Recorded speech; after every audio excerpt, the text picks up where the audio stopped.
बढ़ते हैं मुद्दे की बात में और बताएंगे आज के कार्यक्रम में हम किस विषय में आप सभी से चर्चा करने वाले हैं। अल हिजामा क्या है, आज की बात हमारे मुद्दे का आज विषय रहेगा। तो दर्शकों, हम आपको बता दें कि आप भी इस कार्यक्रम में, इस मुद्दे में हमारे साथ जुड़ सकते हैं। फोन कॉल के माध्यम से फोन नंबर्स कार्यक्रम के शुरुआत में नोट करवाए थे, एक बार फिर आप नोट कर सकते हैं। टेलीविजन पर फ्लैश हो रहे हैं टेलीफोन नंबर्स। भोपाल का एसटीडी कोड जरूर नोट कर लें, 0755। लैंडलाइन नंबर होगा 2660049। टोल फ्री नंबर नोट करें 1800-233-0040। टोल फ्री नंबर पे जरूर कॉल कर सकते हैं क्योंकि एकदम फ्री ऑफ कॉस्ट, निःशुल्क आप सभी के लिए होता है। हमारे साथ कार्यक्रम में मौजूद हैं मुल्तानी जी। आइए आप सभी को मिलवाते हैं हमारे आज के कार्यक्रम में हमारे विशेषज्ञ से। हमारे साथ है अबरार मुल्तानी जी, डॉक्टर अबरार मुल्तानी जी हमारे साथ आज कार्यक्रम में मौजूद हैं। आपका बहुत बहुत स्वागत है कार्यक्रम में, स्टूडियो में, दूरदर्शन में। हमारे सभी दर्शकों का एक बार फिर स्वागत है आपके अपने कार्यक्रम नमस्कार एमपी में। अबरार जी, आज के कार्यक्रम में हम हिजामा पद्धति के बारे में आपसे चर्चा करेंगे। तो शुरुआत में जानना बहुत महत्वपूर्ण होगा क्योंकि ये कुछ नया सा शब्द और नई सी पद्धति जान पड़ती है। बहुत ही कम लोगों को मुझे लगता है इस पद्धति के बारे में पता होगा। तो आप एक भूमिका बना दें कार्यक्रम की शुरुआत में ही कि आखिर ये हिजामा पद्धति है क्या। हेलो दोस्तों, जो हिजामा पद्धति जैसे इन्होंने बोला कि एक नया टर्म लग रहा है, लेकिन ये नया नहीं है, ये बहुत पुराना है। बेसिकली जो हिजामा टर्म आया है, हिजामा जो वर्ड है वह अरेबिक वर्ड है, मतलब कि अरबी का एक शब्द है जिसका अर्थ होता है, डिक्शनरी मीनिंग होता है टू सक आउट, मतलब किसी चीज़ को खींच के बाहर निकाल देना। तो हिजामा के अंदर हम खराब खून को खींच कर बाहर निकाल देते हैं। तो ये जो टर्म है इसका मायने हुआ खराब खून को निकाल कर बाहर करना।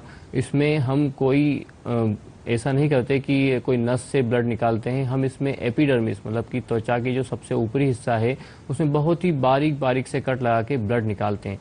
तो बेसिकली इस चिकित्सा पद्धति में हम खराब या इम्प्योर ब्लड को निकालते हैं।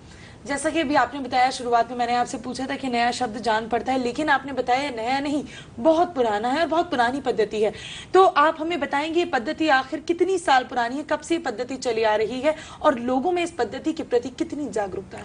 शिवाली जी, ये पद्धति तकरीबन अगर हम इतिहास में देखें तो पूरे वर्ल्ड में थी और सुश्रुत संहिता में भी इसका वर्णन मिलता है।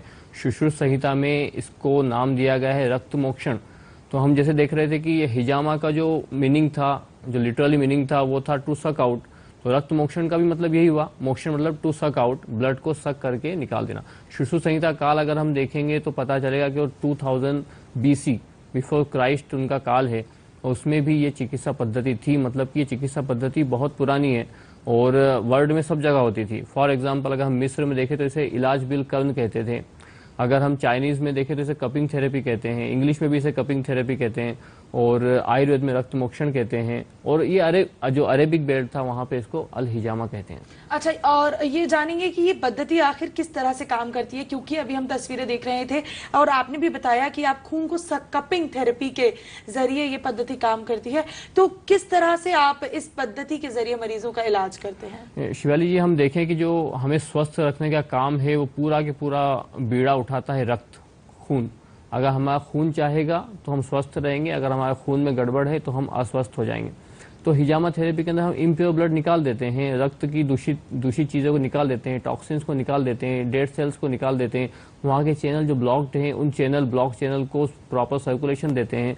तो ये बस एक छोटी सी थ्योरी है कि इसमें इम्प्योर ब्लड निकलता है, टॉक्सिन्स निकलते हैं, डेड सेल्स निकलती है, नई सेल जनरेट होती है, चैनल्स के जो ब्लॉकेज है वो निकलते हैं।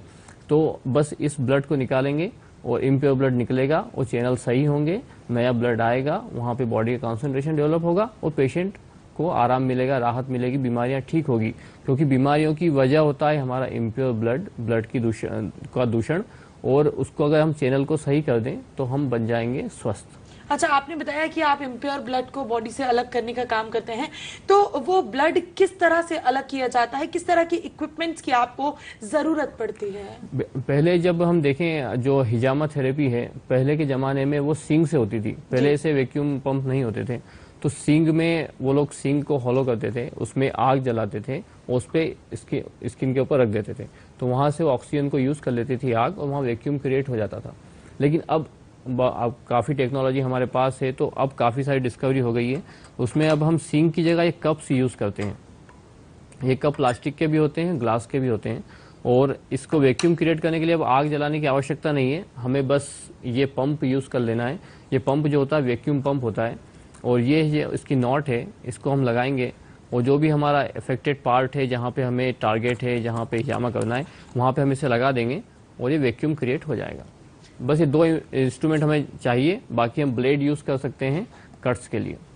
बिल्कुल, हमारे साथ एक कॉलर और दर्शक जुड़ चुके हैं कार्यक्रम में, यशवंत जी शिवपुरी से। आइए देखते हैं क्या कुछ खास सवाल है। जी नमस्कार यशवंत जी, बहुत बहुत स्वागत है आपके अपने कार्यक्रम में। आप अपना सवाल पूछ सकते हैं, क्या आप कुछ जानना चाहते हैं इस पद्धति के बारे में? नमस्ते। आज अलीजामा निश्चित रूप से दर्शकों के लिए एक नया विषय है, और आयुर्वेदिक पद्धति तो हमारी बहुत प्राचीन पद्धति है, जिसके माध्यम से नवज को देख करके और बीमारियों का इलाज होता था। तो आपने जैसा बताया कि कई जगह ब्लड क्लॉटिंग हो जाता है या खून खराब हो जाता है, तो जिसको अपन एलोपैथी में तो अलग तरह से निकालती है, लेकिन ये आयुर्वेदिक पद्धति में जो आपने बताया कि हम खून को इस तरह से निकालते हैं, तो ये किस प्रकार से सिक्योर रहता है कि हम जिस तरह खून को निकालेंगे तो किस तरह हम उस मरीज के साथ सिक्योर कर पाएंगे। तो हम चाहेंगे कि डॉक्टर साहब हमको ये बताएं, या कोई दवाइयों के माध्यम से भी हम अगर ब्लड को सर्कुलेट करके और सही कर सकते हो, उसके बारे में भी बताएं, और जो अपन ये खून निकालते हैं इसके बारे में भी बताएं कि कितना मरीज सिक्योर रहेगा। अच्छा, आप सिक्योरिटी की बात कर रहे हैं, आपका कहने का मतलब शायद ये हो सकता है कि ये दर्द रहित थेरेपी है क्या, और अगर आप ब्लड निकाल रहे हैं तो उसको किसी प्रकार की अन्य बीमारी तो नहीं होगी। और आपका सवाल शायद ये भी था कि गोली के दवाओं के जरिए क्या ये थेरेपी की जा सकती है। एक सवाल में आपके कई सारे सवाल छुपे हुए थे, तो डॉक्टर साहब क्या बोलेंगे आप इनके? यशवंत जी का मैं सोचता हूँ कि जो मेन क्वेश्चन पूछने का मतलब था वो था कि क्या पेशेंट इसमें सेफ है। जब ब्लड आप निकालेंगे तो कहीं पेशेंट को कोई तकलीफ या कोई इमरजेंसी तो उत्पन्न नहीं होगी। तो मेरा कहने का तात्पर्य ये है कि अगर आप किसी अच्छे डॉक्टर से करवाएंगे तो ये थेरेपी बिल्कुल सेफ है, इसमें किसी भी प्रकार का कोई भी रिस्क नहीं है, बशर्ते कि वो जो थेरेपिस्ट हो वो बहुत ही लायक हो, उसे नॉलेज हो आपके शरीर का, आपके रोग का और हिजामा थेरेपी का।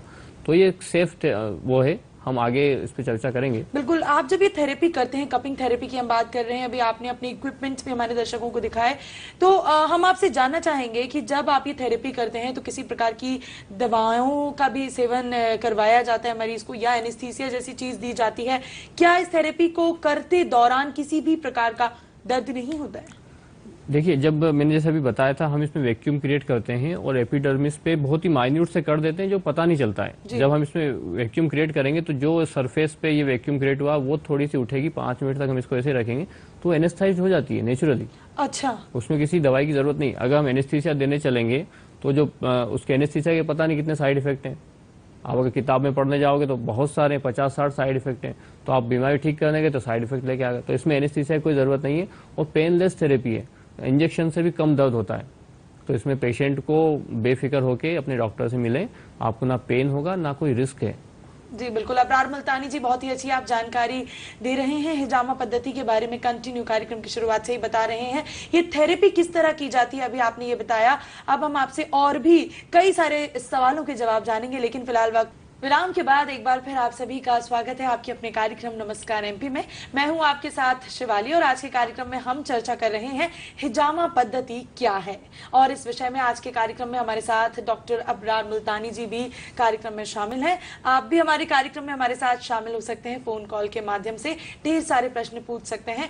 आखिर हिजामा पद्धति क्या है, किस तरह से काम करती है, इस तरह के तमाम सारे सवाल आपके मन में, जहन में उमड़ रहे होंगे। तो निश्चित ही अभी आपके पास कुछ समय है, आप फोन करें और सवाल पूछें और डॉक्टर साहब से कई सारे सवालों के जवाब जान सकते हैं। जैसा कि अभी हम चर्चा कर रहे थे कपिंग थेरेपी के बारे में, आपने बताया किस तरह से वो थेरेपी की जाती है, तो ये जानना भी जरूरी होगा कि इस थेरेपी में कितना समय लगता है और कितनी सिटिंग्स की जरूरत होती है, या बीमारी पे डिपेंड करता है और साथ ही साथ मरीजों पे भी डिपेंड करता है। शिवाली, ये आपने बहुत अच्छा सवाल पूछा है। हमारे सब दर्शक जानना चाहते भी होंगे कि आखिर कितनी देर होती है, क्या इसमें पेशेंट को एडमिट करना पड़ता है या फिर ये बस तुरंत फुरंत हो जाती है। तो दोस्तों, इसके अंदर हमें बस मात्र आधे घंटे का समय लगता है। आप आधे घंटे में किसी भी क्लिनिक में जाइए, वहाँ पे आपका हिजामा हो जाएगा। और कुछ पेशेंट, जैसे हम कहें कि 70% पेशेंट एक ही सीटिंग में ठीक हो सकते हैं। और किसी किसी रोग में, जैसे कि जिसमें बहुत ज़्यादा क्रोनिसिटी हो गई है या फिर खून की बहुत ज़्यादा खराबी या चर्म रोग बहुत ज़्यादा आती है या हार्मोनल डिस्टर्बेंस है, तो उसमें हमें तकरीबन 3 से 4 सिटिंग्स देना पड़ती है और ज़्यादा भी हो सकती है। और इसमें कोई हॉस्पिटलाइज होने की ज़रूरत नहीं है, कोई आवश्यकता नहीं है कि आप हॉस्पिटल में एडमिट हो, आपकी बहुत ज़्यादा केयर की जाए। इसमें आप थेरेपी करा के बिल्कुल जा सकते हैं। जैसे कि अपन इंजेक्शन लगवाते हैं, इंजेक्शन लगवा के हम चले जाते हैं, इसी तरीके से जा सकते हैं। और इसमें आराम की भी आवश्यकता नहीं है। और हम तो उसमें रिकमेंड करते हैं सारे हिजामा थेरेपिस्ट कि आपको जितना हो सके उतना हिजामा करवाने के बाद वॉक करना चाहिए, चलना चाहिए, ताकि खून का सर्कुलेशन उस पार्ट से ज़्यादा हो और आपको और बहुत ज़्यादा लाभ मिले। आपने बताया कि इस थेरेपी को जब हम करवाते हैं तो किसी प्रकार के आराम की, किसी प्रकार की दवाइयों की, किसी भी चीज की जरूरत नहीं पड़ती, कुछ नेचुरल सी आपने थेरेपी बताई। तो हम आपसे यहाँ जानेंगे क्या परहेज करने की जरूरत पड़ती है, क्योंकि आप देख रहे हैं कि किस तरह से ब्लड निकाला जा रहा है और इम्प्योर ब्लड खास तौर पर हम निकालते हैं, तो खान पान में ध्यान रखने की जरूरत पड़ती है उस दौरान। अगर हमने हिजामा किया किसी पेशेंट का, तो उसको चाहिए कि जहाँ पे कट्स लगे हैं, जहाँ पे थोड़ी सी प्रोसेस हुई है, उस पार्ट को साफ सुथरा रखें ताकि वहाँ पे कोई गंदगी ना हो, कोई इन्फेक्शन ना हो। तो उसके लिए हम एंटीसेप्टिक लोशंस पेशेंट को देते हैं। और पुराने ज़माने में उसमें शहद और जैतून का तेल लगाया जाता था, वो भी लगा सकते हैं। लेकिन आजकल एंटीसेप्टिक बहुत इजीली अवेलेबल है, एंटीसेप्टिक लोशन हम लगा सकते हैं। और साफ़ रखें उसको, हिस्से को बेंडेड कर दें। और ऐसी चीज़ें ना खाएं जिससे कि खून तुरंत दूषित हो। फॉर एग्जांपल नॉनवेज ना खाएं, दूध की चीज़ें ना लें, जंक फूड ना लें, 2 या 3 दिन तक जंक फूड ना लेंगे। अगर ऐसा करेंगे तो आपको हिजामा के बहुत ज़्यादा फायदे होंगे। दूसरी चीज़ है कि हम बोलते हैं पेशेंट को कि आप हिजामा कराने के बाद फ़ौरन बाद कॉफ़ी पी लीजिए, ब्लैक कॉफ़ी या सिंपल कॉफ़ी। उससे खून का सर्कुलेशन बढ़ता है, हार्ट की पंपिंग बढ़ती है, तो खून का सर्कुलेशन उस पार्ट पे जहाँ पे हमने हिजामा किया था वहाँ ज़्यादा होगा। तो जैसे ये थेरेपी आपने की तो अचानक से किसी प्रकार की कमजोरी या वीकनेस तो नहीं आती पेशेंट में? नहीं, अगर क्योंकि इसमें बहुत ज़्यादा ब्लड नहीं निकलता। ऐसा नहीं सोचे कि बहुत सारा ब्लड निकाले, आधा 1 लीटर। इसमें मुश्किल से 50 से 100 ग्राम ब्लड निकलता है। अच्छा। उससे ब्लड के लॉस में, और वो तो इम्प्योर है, इम्प्योर ब्लड से क्या कमजोरी आएगी। जितना जल्दी मुझे लगता है ब्लड निकलता है, बनता भी बॉडी में उतनी ही हाँ, स्पीड से है। अगर कोई चीज़ हमारे ऊपर कोई मुसीबत आती है तो हम उसके लिए अलर्ट होते हैं। उसी तरीके से जब हम अपने शरीर का कोई खून निकालते हैं तो जो हमारे स्टोरेज डिवाइसेस हैं वो एक्टिव। हमारा जो आवाज है, हमारी आवाज वो शायद नहीं सुन पा रहे थे, लेकिन आपकी आवाज हमें पूर्ण रूप से मिल रही थी। और आपका सवाल शायद कुछ इस तरह का है कि हड्डियों के दर्द में ये पद्धति कारगर है या नहीं, और बुजुर्गों के लिए ये पद्धति कितनी कारगर है। आपका सवाल कुछ इस तरह का था, घुटनों के दर्द की बात की थी, हड्डियों के दर्द की बात की थी। और अगर आगे भी कुछ जानकारी हासिल करना चाहते हैं तो दोबारा कॉल लगा सकते हैं जी। हड्डियों के दर्द, या उनका कहने का मतलब होगा जोड़ों का दर्द, मतलब जहाँ हड्डियाँ 2 जुड़ती है वहाँ पे या तो इन्फ्लेमेशन हो, या उसमें लुआब जिसको हम साइनोवियल फ्लूइड बोलते हैं वो कम हो गया हो, या थोड़ा सा डिसलोकेशन हो, उससे अगर घिस रहा है घुटना या कोई भी जोड़, तो उसमें हिजामा थेरेपी बहुत ही ड्रामेटिकल रिस्पांस देती है, मतलब चमत्कारिक असर होता है। हम भी कई ऐसे पेशेंट को देखते हैं जो कि बीमार थे, चल नहीं पाते थे, जैसे आपका CRT का प्रॉब्लम है, सर्वाइकल स्पॉन्डिलाइटिस है, उसमें तुरंत आधे घंटे बाद ही हमने कई पेशेंटों को देखा है कि ड्रामेटिकली चमत्कारिक असर हुआ और वो ठीक हुए हैं। तो दिनेश जी का जो सवाल था, जैसा हम जान रहे हैं कि जोड़ों के दर्द में ये पद्धति बहुत ही कारगर है। आप सोचेंगे कि सर्जरी से भी ज़्यादा असरकारक है। मतलब दिनेश जी, मुझे लगता है आपको अपने सवाल का जवाब निश्चित ही मिला होगा। कॉल करने के लिए बहुत बहुत धन्यवाद। आपने हमें बताया कि घुटनों का दर्द हो, जोड़ों का दर्द हो, उसमें ये पद्धति कारगर है। हम आपसे अब जानेंगे और किन किन रोगों में, किन किन बीमारियों में ये पद्धति कारगर है, और आपको किस तरह के मरीजों से सबसे ज्यादा आपका सामना होता है। शिवाली जी, अगर हम ये जो अरेबिक थेरेपी आई है, पैगंबर मोहम्मद सल्लल्लाहु अलैहि वसल्लम ने रिकमेंड किया है सारी इंसानियत के लिए कि इसे करवाना चाहिए, तो उनका स्टेटमेंट है कि ये सभी जितने भी मर्ज हैं उन सब में बहुत ही इफेक्टिव है। अगर हम देखें तो हर एक रोग का इसमें इलाज है। आचार्य सुश्रुत जो कि फादर ऑफ सर्जरी हैं, आयुर्वेद की जो सर्जरी है उसके पितामह हैं, और बहुत बड़ा मुकाम है उनका आयुर्वेद में। उनका कहना है कि जो रक्त मोक्षण थेरेपी है ये आधी चिकित्सा है, जितनी भी चिकित्सा है उसका आयुर्वेद का आधा पार्ट, मतलब आधे पेशेंट आप इस रक्त मोक्षण से ठीक कर सकते हैं। तो हम इसमें देखें कि सारी बीमारियों में ठीक बहुत कारगर है। लेकिन मैं अपना तजुर्बा अगर बताऊं तो जितने भी पेन है उसमें ड्रामेटिकल रिस्पांस देती है। आजकल बहुत सारी प्रॉब्लम है स्पाइन की वजह से कि हमारा कर्व गड़बड़ा रहा है, हम चलते कम हैं, हमारे सारे काम बैठने के हो गए हैं। हर इंसान आजकल कुर्सी की तरफ दौड़ रहा है, वो कोई काम करना नहीं चाहता, मेहनत करना नहीं चाहता, ना दौड़ता है। हम कई पेशेंट से पूछते हैं कि आप लास्ट टाइम 3 किलोमीटर कब चले थे, तो मोर देन 95% पेशेंट बोलते थे कि हम तो बहुत सालों पहले चले थे। हमने एक पेशेंट से पूछा था कि आप लास्ट टाइम कब दौड़े थे, तो वो पेशेंट था 55 ईयर ओल्ड। जी जी जी मुल्तानी जी, थोड़ा सा हम आपको यहाँ रोकेंगे, माफी चाहेंगे। हमारे साथ जमील जी जुड़े हैं राजस्थान से। जी जमील खान साहब, आपका बहुत बहुत स्वागत है कार्यक्रम में। आप अपना सवाल पूछें, आप हमसे राजस्थान से जुड़े हैं। जी सवाल पूछ सकते हैं।